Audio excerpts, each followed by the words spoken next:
Hey guys, and welcome back to Let's Play Legend of Legaia. Alright, so last time we made it up to the floating castle and made just a little bit of progress. Off screen, I have went ahead and absorbed Barrow with everyone, as you can see. So basically, I just didn't want to have to worry about that while going through it, so there you go. We'll have to make sure to check that out in battle sometime. Alright, so for now we pretty much just need to continue heading north. This place isn't too hard to get around, it's mostly linear for the most part, so we got into a battle here. I guess this would be a perfect opportunity to show Barra, so let's do it. And there he is right there. Let's use Barra on Barra, that would be fun, wouldn't it? Alright, so on him, and you walk in spirit.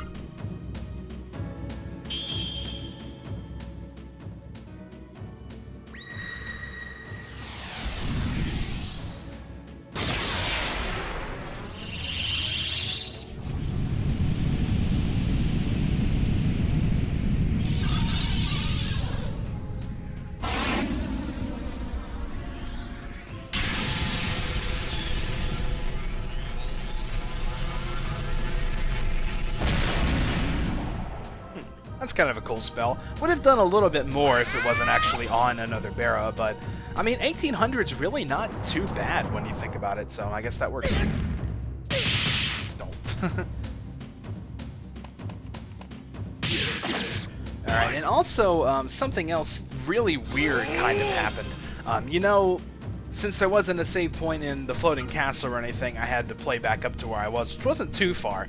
And Vaughn did make it back up to level 30, but as you can see, well actually no you can't, but he actually only has 8 art blocks, even when spirited. Now I'm not entirely sure why that happened, because level 30 was when he reached 9 art blocks last time, you know, in the recording. So I'm thinking, I don't know, maybe it comes up with a, like, it by a variable amount or something like that. I have no idea, but either way, we can't really do Miracle Arts with Vaughn right now, so I guess we'll have to wait till next level to do that. Alright, so let's hurry up and finish these things off.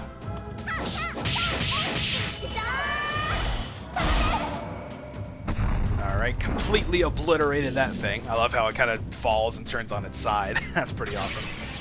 Did you have to do that? Oh, well, at least he was spiriting. That thing can do it's like 550 or so without spiriting, so... Yeah, and that's pretty much become my combo with Gala. His Explosive Fist works really well into Neo Raising, so that's pretty good. Alright, so now that we have promptly wasted a couple minutes of time on that battle, let's continue forward.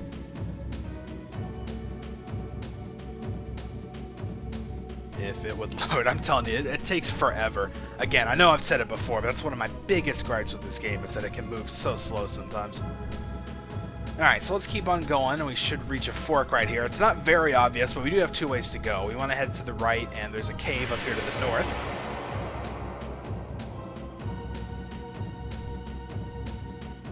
Okay, I don't know if we've seen this guy or not. I don't think so. This is the Topaz, another variation of gem enemy. If you remember, these guys are very fast and do some, you know, some damage. It's quite a bit, but they don't really have any special skills or anything to worry about, so... as far as enemies are concerned, the gem-type enemies, Topaz included, are really not too much to worry about. We'll let it get its attack in. Yeah, and he just blocked all of it, so there you go. Alright, and the cave up north here has a chest inside with a magic ring in it. Cool. Okay, so now we just continue on along this path. I don't really remember exactly what's on that bottom fork, the one that I skipped, but it's probably just a dead end and doesn't really have anything in it. I know there's no treasures or anything. And here we got this cool little path kind of outside the castle. It's pretty neat.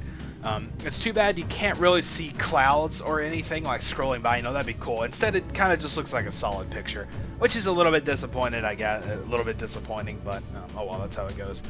Alright, now in here, we want to make our way around. You can see we've got a few different levels of platforms here. Basically, the only thing we can do at the moment is go in this door.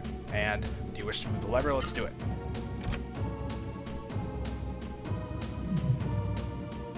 Once you move the lever, it pretty much just moves the elevator. It's not too hard to figure out. This is no big puzzle or anything. And Noah gained a level in that battle, so now we're 30, 30, and 29. We're about to all hit 30. Awesome. Alright, and then you just go back and take the elevator down. Like I said, it's really no big puzzle. It kind of had the potential to be, I guess, but, well, it didn't. Oh yeah, there's also this really hard to see path to the right. You can just barely see the opening, but you want to take it out here because once you open this chest, you get a life water, and those are definitely very nice to have. Now, the controls here are very strange. The way I'm facing right now, that's holding straight down, and this is up, and this is right, and this is left. So it's kind of at an angle, and it's really hard to even see where to go back in. I don't like that screen, but at least it had a life water, so that works. And you can probably guess who we're going to give this to. Yeah, Noah. She's about to catch up with Vaughn. She's getting close, 1703 to 1751. So I don't know if she is eventually going to catch him or not, but I guess we'll have to see. Alright, we can take this door up here and grab an evil god icon inside. Don't remember exactly what this does. I guess we could check it out. Where is it? Ooh, yeah, steal items from enemies in attack. That can be pretty nice if you really need the items, but I'm really not going to bother. I never have before because I don't really care about items that much.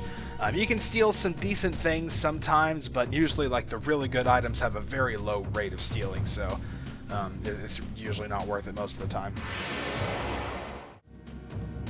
Okay, so in here, if we try to go up, that's definitely not going to fly, so we're going to have to find a different way around. I mean, you can kind of see this little vent over here to the left. We can actually jump up onto the box and into the vent, which is kind of cool. Before we go in here, though, I am actually going to put ivory books on everybody. I know it seems a little bit weird, because I said that, what was it? Yeah, Barra was pretty much the only one we can absorb here. Well, we actually kind of have a couple mini-boss battles kind of spread around here with a new Seru that we can actually get right now. You're kind of not supposed to, but it is possible, I believe, so I'm going to try for it anyway. You know, it might make things easier a little bit down the road. Alright, so now that we're all good with that, let's continue our way through this little duct here. And we can come out over here. Hey, you're new here. What happened? Did you accidentally shut the emergency bulkhead? Hold on a second. I'll turn on the power and open it.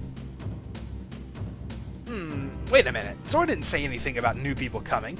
That means you're those raw Seru-wearing foes. You son of a... I'll teach you a lesson. Oh, well. It was a little slow to catch on, but he eventually did. I guess it would have been funny if he would have just opened it and I could have ran through. But anyway, yes, this is the Puera. As you can see, it's darkness element, and it is a Seru we can absorb. It's a little bit tough at this point, but, yeah, see, it does quite a bit of damage. It's sort of a Seru for a little bit later on in the game, but it's not too bad. It kind of had, like, the mini-boss battle type introduction to it, but, like I said, it's not too bad, and it's kind of funny, actually. I like it. Puera is probably one of my favorite Serus. We'll probably want to heal with Vaughn here, to be honest, because he kind of needs the health, and if he gets hit while attacking, he actually might die, so... let's see, I guess he needs a little more than 800, so bury it is. Now, I'm not going to go too over the top here, because I'm thinking Miracle Arts may not be the best idea to try to absorb this thing. So I guess Super Tempest will be in order. And you are going to do the cool combo, that one. Here's his special move, Death Game. Basically, what happens with this is, as you can see, he's got 4 cards, and you can see which one's which, and you can follow which one you want. Obviously, the one you would normally want to just go ahead and take it out is the Puera Dies one, but I'm going to go with this, which is the Recovery one, because I want to try to absorb it anyway. So you can see we're both going to get healed a little bit there. So that actually works out better for me, and now I kind of wasted the healing berry, but oh well.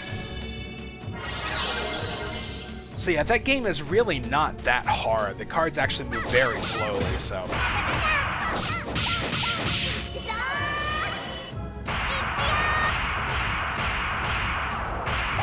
Alright, looks like that took it out.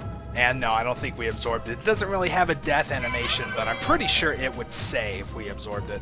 And yeah, you can see the 750 experience, 750 gold isn't very much. And, you know, just one attack took it out. It's definitely not boss caliber in any way, but kind of a special fight, I guess. So he blows up into a million tiny pieces. We can flip the switch. And it says we moved the lever up when we very obviously moved it down, but I guess I'll forgive the game for that one. Alright, and that, I believe, should open back up our way forward. It kind of looks like they're still closed, but I think, yeah, we could just run and open them now.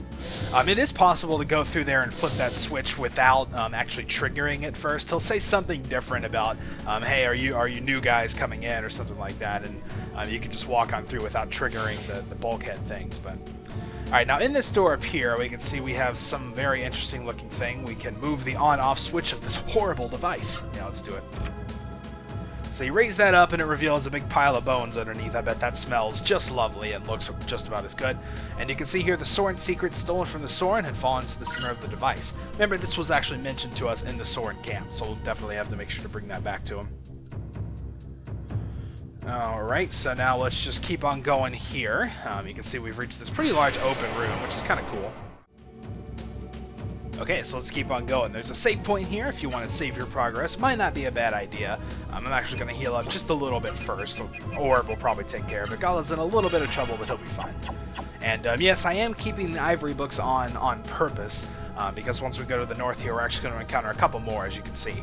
So let's walk in between them and start the battle, and maybe we can absorb these. You've pretty much seen all that they're going to do. The regular attacks in the death game is about all that they have. But I want to keep this battle in anyway, just because it kind of, you know, it's like a forced battle, so it seems kind of weird to cut one of those out. But there's death game again. Again, I'm going to try to absorb them, so I'm just going to go with the recovery one.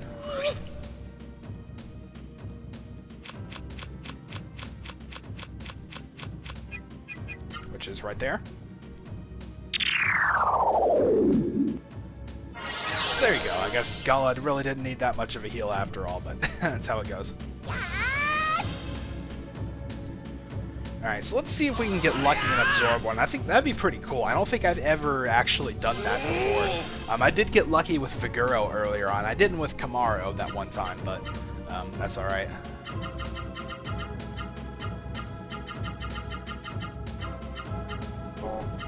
Alright, do you have enough? No, and you need 80 to do that. So, that'll work. Now, death game again.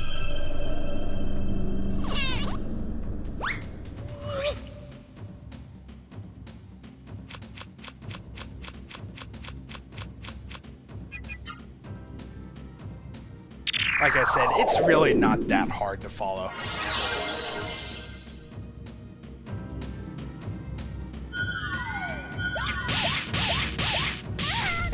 These things are kind of adorable, though, aren't they? I mean, come on. They make those little squeaking sounds and everything.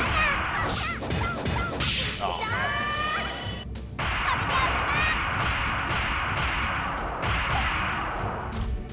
man. Oh, nope, didn't get that one.